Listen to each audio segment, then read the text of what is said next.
Hello there people, this is Bruce Be Cool or Nintendo here, and I'm going to show you how to make a generally decent deck.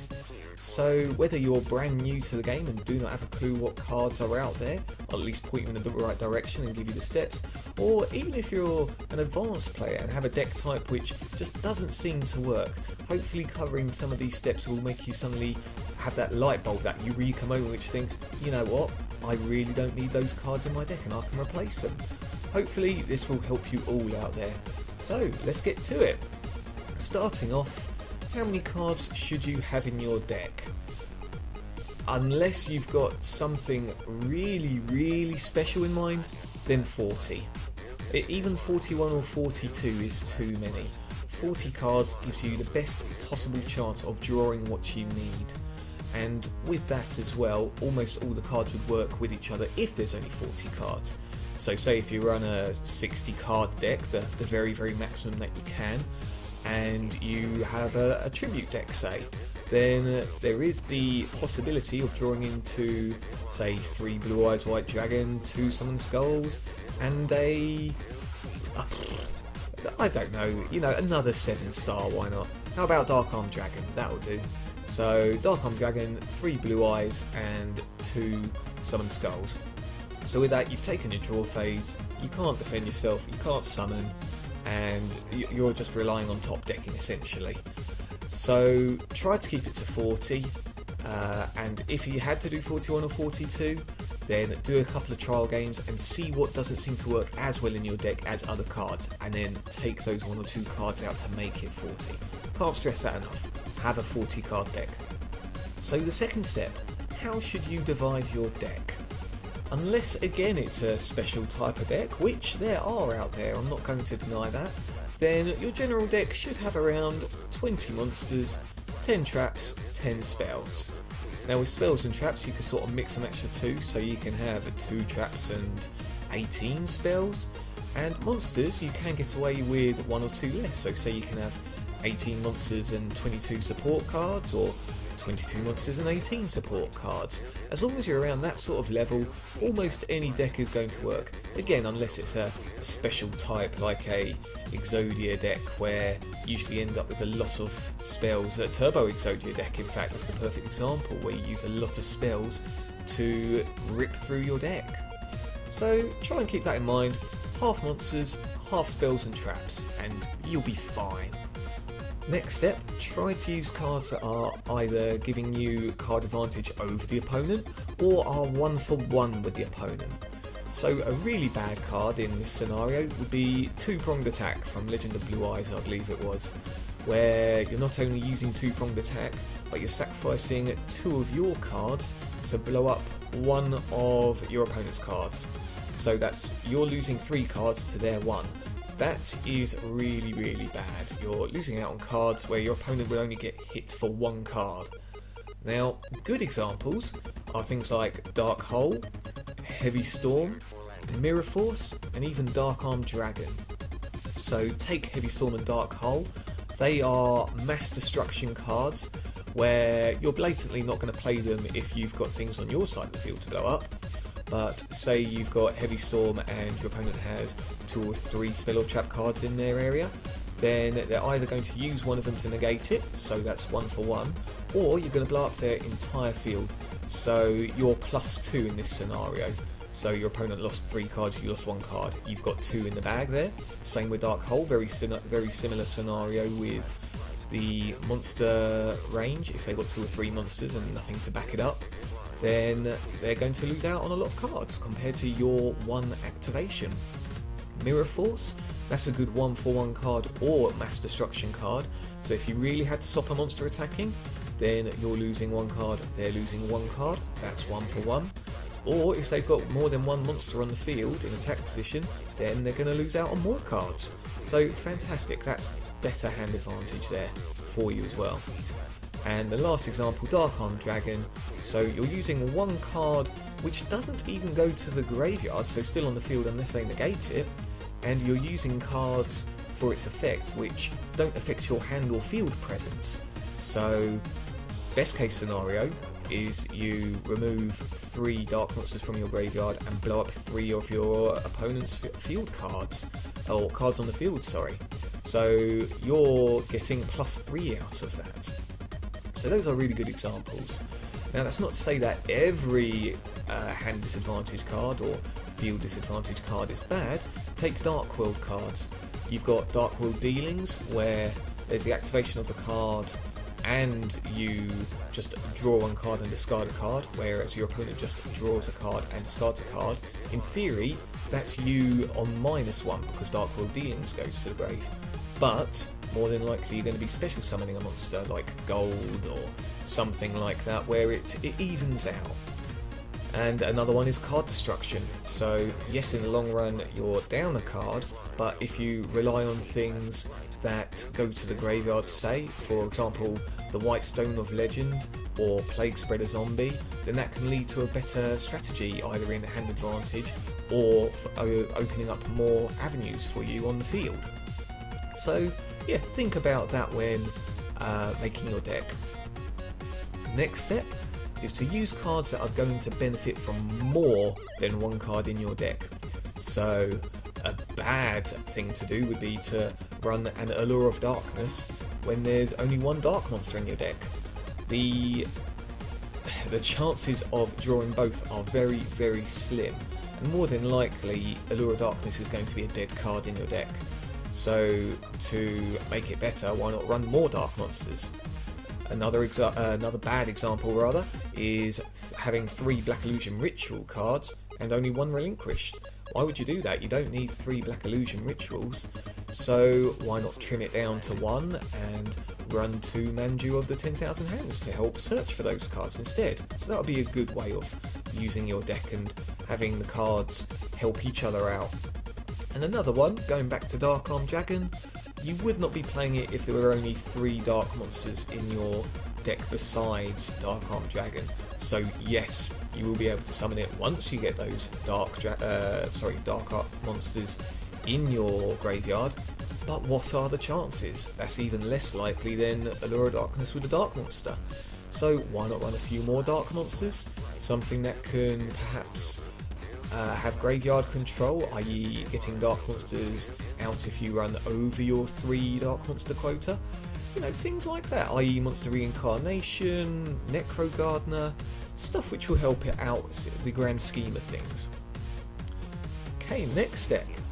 Do not use powerful cards that are going to hinder your deck. So I use the term powerful because not every card is right with every deck, as we've already said. But take for example Gauze, the Emissary of Darkness. Usually works well with most decks, but if you heavily rely on your back row or you run field spells, then the chances are it's not going to come out at all unless you've got it early game. So if you run a deck with chainable cards, say, that you can clear your own back row out, then perfect, run Gauze, that's a lot better. So another one is Royal Oppression. So it's a fantastic card, stops special summoning, but if your own deck relies on special summoning, that's not going to be a good choice for you. So you're going to be using Royal Oppression in a deck where there's barely any special summoning. And the last example would be running Exodia in practically any deck that doesn't revolve around Exodia. So if you're going to run a burn deck, then Exodia is going to be the last thing on your mind, I hope anyway.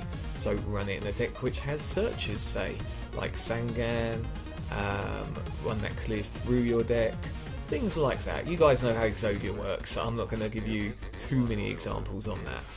So the next part is to now have a simple theme for your deck. So you've got your powerful cards, but that's not really going to work when you have a water, burn, beatdown dragon deck. That's going to be way too busy with different themes that just don't work with each other. So this is going back to the other step of using cards that are going to benefit everything else in your deck, but this is another example of what to go for. So for example, the water dragon type, yes, there are water dragons out there, but it really restricts what you can use, and you might have to keep to a certain strategy. And the burn beatdown side of things, you very, very rarely see that. So the burn cards aren't going to support your high level monsters from any damage or destruction.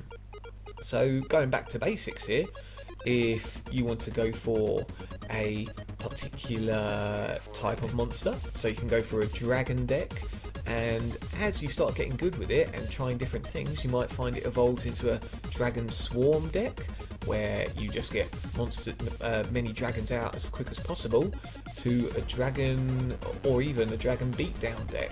So you might think, you know what, I just want more powerful monsters actually. So that's two branches you can go out to. The next example would be going for a pure burn deck, for example, so evade the strategy of attacking altogether.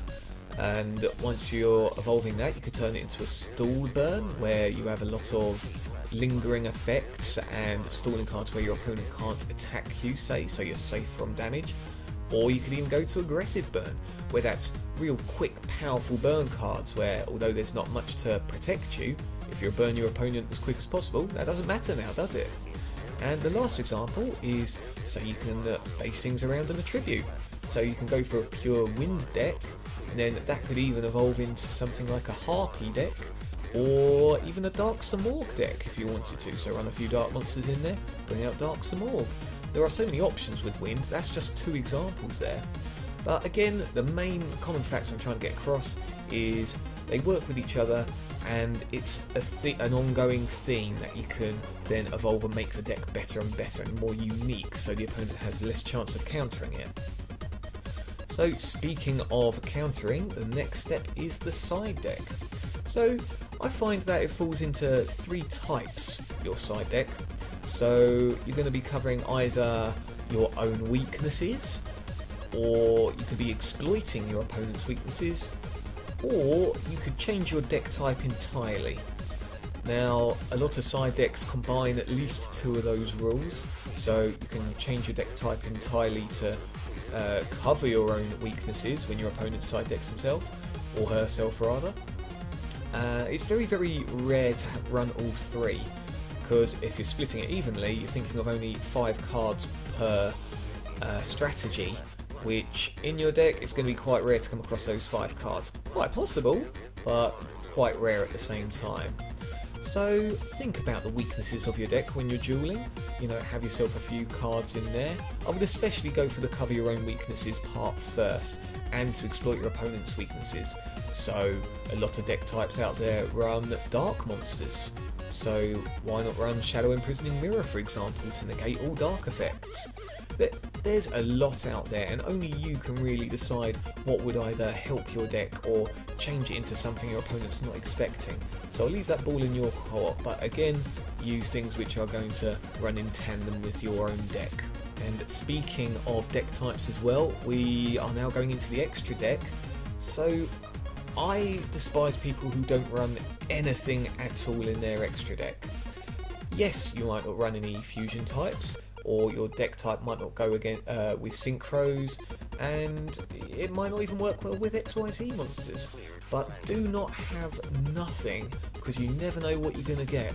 Say for example, someone's running a machine deck, and you're running nothing, and they bring out Cyber Dragon, they've got a machine type on their side of the field. What can you do in your turn? You could have got Chimeritic Fortress Dragon out for your side deck, or extra deck rather. And just because you didn't run an extra deck, then you didn't have that option. Another thing is, say someone trades you with Creature Swap a tuner, and you somehow protect that tuner to your next turn. You could have been able to synchro summon, but because you didn't run any synchros in your extra deck or anything at all, you can't do anything with it. And going on to the next part, XYZ monsters.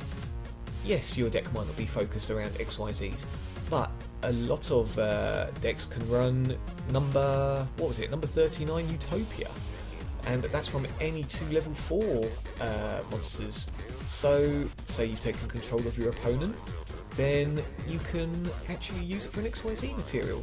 It's very, very annoying not to run nothing and not to have that option if it occurs. So run something.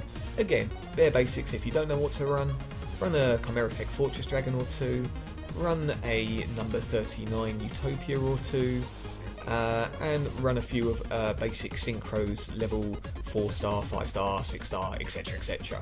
And that would at least set you for those rare instances. Now, the other thing with the extra deck is not to run things which are too rare to pull out.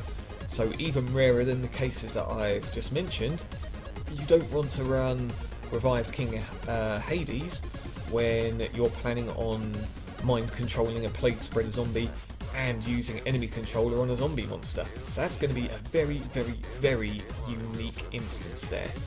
Otherwise you're not going to be using Revived King Hades ever, so don't run things like that. Now, this is not so much a step, but more a belief that you should have. So remember that there is no best deck type out there. Even the tier 1 decks can be beaten. Everything has a weakness. So, say for example, Dark World deck, if you're up against that and you run a remove from play deck, then you're good to go. And even going the other way, say someone's just heavily attacking you but doesn't run any back support and you've got a stall Exodia, again, that's a weakness the opponent has on their side. Remember, everything has a weakness and you shouldn't be disheartened. And with that as well, you've got to use trial and error for your deck types that you've got. So remember that there is no perfect deck. You might find a few cards in the future which would help your deck against all these other tier 1 decks. And with that, do not get frustrated. So say you're trying out a completely new deck type that no one's ever made before and it doesn't work first time. Do not get angry at it, because at the end of the day, if you're angry at it, it's never going to work because you've got that belief that it's not going to work. So try out a few cards, and if it really doesn't work after many, many attempts, then maybe try something else. But there's thousands and thousands of cards out there, you can almost make anything work nowadays. So, as long as you followed those points, then you should have yourself a fairly decent build. Again, nothing's ever perfect, so you will be changing cards in the future as other sets come out, but you're going to have yourself at least the basics, and you can go out there and have some fun. So if there is anything you wanted to ask me, then send us a message or pop a comment in the section below and I'll get back to you as soon as I can. And you just go out there and get dueling. So until next time, you guys take care, and I'll see you again very soon.